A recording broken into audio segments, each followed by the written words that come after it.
प्रशासनिक प्रभाग मुख्य लेख भारत के राज्य। वर्तमान में भारत 28 राज्यों तथा 8 केंद्र शासित प्रदेशों में बटा हुआ है।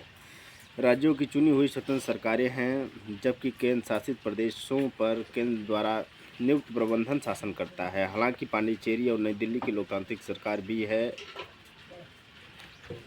अंटार्कटिका और दक्षिण गंगोत्री और मैत्री पर भी भारत के वैज्ञानिक स्थल हैं।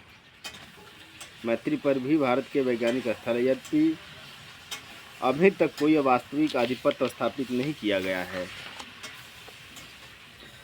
केंद्र शासित प्रदेश। चंडीगढ़ एक केंद्र शासित प्रदेश है तथा यह पंजाब और हरियाणा दोनों राज्यों की राजधानी है। 26 जनवरी 2020 को दादरा एवं नगर हवेली तथा दमन द्वीप का विलय करके एक केंद्र शासित प्रदेश बना दिया गया है।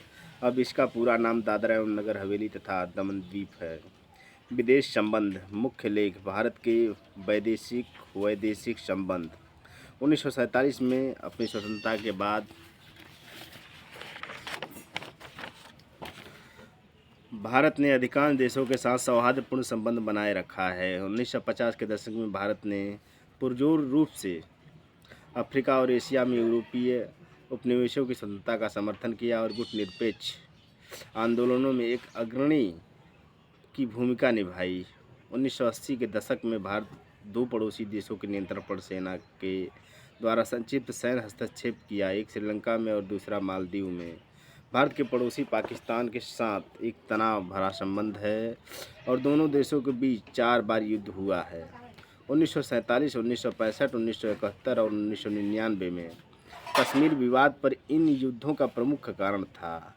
1962 के भारत चीन युद्ध और पाकिस्तान के साथ 1965 के युद्ध के बाद भारत और सोवियत संघ के साथ सैन्य संबंधों में बहुत बढ़ोतरी हुई। 1960 के दशक के अंत में सोवियत संघ भारत का सबसे बड़ा हथियार आपूर्तिकर्ता के रूप में उभरा था। रूस के साथ सामरिक संबंधों के अलावा भारत का इजराइल और फ्रांस के साथ विस्तृत रक्षा संबंध है। हाल के वर्षों में भारत ने क्षेत्रीय सहयोग और विश्व व्यापार संगठन के लिए एक दक्षिण एशियाई एसोसिएशन में प्रभावशाली भूमिका निभाई है। भारत ने 1 लाख सैन्य और पुलिस कर्मियों को 4 महाद्वीपों पर भर में संयुक्त राष्ट्र के 35 शांति अभियानों में सेवा प्रदान की है। भारत ने विभिन्न बहुपक्षीय मंचों, सबसे खासकर पूर्वी एशिया के शिखर बैठक और G85 में एक सक्रिय भागीदारी निभाई है। आर्थिक क्षेत्र में भारत का दक्षिण अमेरिका, एशिया और अफ्रीका के विकासशील देशों के साथ घनिष्ठ संबंध है। सैन्य शक्ति मुख्य लेख भारतीय सशस्त्र सेनाएं। मुख्य लेख भारतीय सशस्त्र सेनाएं और भारत के अर्धसैनिक बल। लगभग 13 लाख सक्रिय सैनिकों के साथ भारतीय सेना दुनिया में तीसरी सबसे बड़ी सेना है। भारत की सशस्त्र सेना में एक थल सेना, नौसेना, वायुसेना और अर्धसैनिक बल, तटरक्षक जैसे सामरिक और सहायक बल विद्यमान हैं। भारत के राष्ट्रपति भारतीय सशस्त्र बलों के सर्वोच्च कमांडर हैं। 1947 में अपनी स्वतंत्रता के बाद से भारत ने ज़्यादातर देशों के साथ सौहार्दपूर्ण संबंध बनाए रखा है। 1950 के दशक में भारत ने दृढ़ता से अफ्रीका और एशिया में यूरोपीय कॉलोनियों की स्वतंत्रता का समर्थन किया और गुटनिरपेक्ष आंदोलन में एक अग्रणी भूमिका निभाई। 1980 के दशक में भारत ने आमंत्रण पर 2 पड़ोसी देशों में संक्षिप्त सैन्य हस्तक्षेप किया। मालदीव, श्रीलंका और अन्य देशों में ऑपरेशन कैक्टस में भारतीय शांति सेना को भेजा गया। हालांकि भारत के पड़ोसी देश पाकिस्तान के साथ एक तनावपूर्ण संबंध बने रहे और दोनों देशों में 4 बार युद्ध 1947, 1965, 1971 और 1999 में हुए हैं। कश्मीर विवाद इन युद्धों के प्रमुख कारण था, सिवाय 1971 के जो कि तत्कालीन पूर्वी पाकिस्तान में नागरिक अशांति के लिए किया गया था। 1962 के भारतीय चीन युद्ध और पाकिस्तान के साथ 1965 के युद्ध के बाद भारत ने अपनी सैन्य और आर्थिक स्थिति का विकास करने का प्रयास किया। सोवियत संघ के साथ अच्छे संबंधों के कारण सन 1960 के दशक में सोवियत संघ भारत का सबसे बड़ा हथियार आपूर्तिकर्ता के रूप में उभरा। आज रूस के साथ सामरिक संबंधों को जारी रखने के अलावा भारत विस्तृत इजराइल और फ्रांस के साथ रक्षा संबंध रखा है। हाल के वर्षों में भारत को क्षेत्रीय सहयोग और विश्व व्यापार संगठन के लिए एक दक्षिण एशिया एसोसिएशन में प्रभावशाली भूमिका निभाई है। 10,000 राष्ट्र सैन्य और पुलिस कर्मियों को 4 महाद्वीपों पर भर में 35 संयुक्त राष्ट्र शांति अभियानों में सेवा प्रदान की है। भारत की विभिन्न बहुपक्षीय मंचों, खासकर पूर्वी एशिया शिखर बैठक और G85 बैठक में एक सक्रिय भागीदार रहा है। आर्थिक क्षेत्र में भारत दक्षिण अमेरिका, अफ्रीका और एशिया के विकासशील देशों के साथ घनिष्ठ संबंध रखते हैं। अब भारत एक पूर्व की ओर देखो नीति में भी सहयोग किया है। यह आसियान देशों के साथ अपनी भागीदारी को मजबूत बनाने के मुद्दों की एक विस्तृत श्रृंखला है, जिसमें जापान और दक्षिण कोरिया ने भी मदद किया है। यह विशेष रूप से आर्थिक निवेश और क्षेत्रीय सुरक्षा का प्रयास है। 1974 में भारत अपनी पहले परमाणु हथियारों का परीक्षण किया और आगे 1998 में भूमिगत परीक्षण किया, जिसके कारण भारत पर कई तरह के प्रतिबंध भी लगाए गए हैं। भारत के पास अब तरह तरह के परमाणु हथियारें हैं।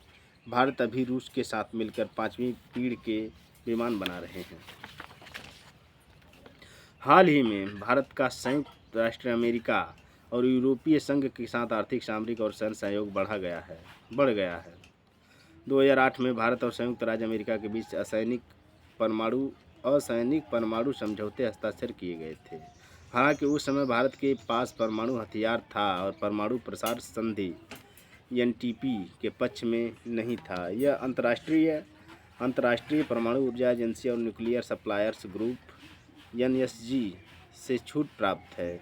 भारत की परमाणु प्रौद्योगिकी और वाणिज्य पर पहले प्रतिबंध समाप्त, भारत विश्व का 6ठा वास्तविक परमाणु हथियार राष्ट्र बन गया है।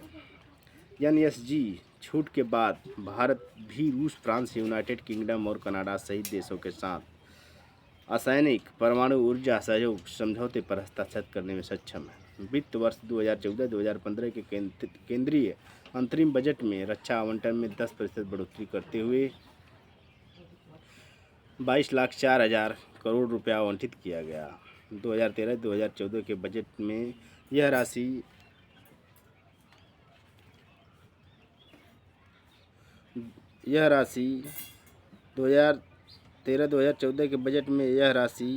2,03,2014 करोड़ रुपये थी। 2012-2013 में रक्षा सेवाओं के लिए